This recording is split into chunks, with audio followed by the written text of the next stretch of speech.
Ipapakita ko sa inyo kung paano mapapahaba ang buhay ng baterya ng iyong iPhone. Handa na ba ninyong pahabain ang buhay ng inyong iPhone? Narito ang tatlong simpleng tips.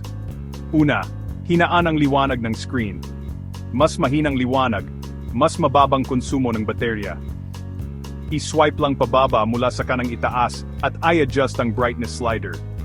Sunod, i-off ang background app refresh. Pumunta sa settings, tapos general. At i-tap ang background app refresh. Piliin ang off para mas makatipid ng baterya. Panghuli, gamitin ang low power mode.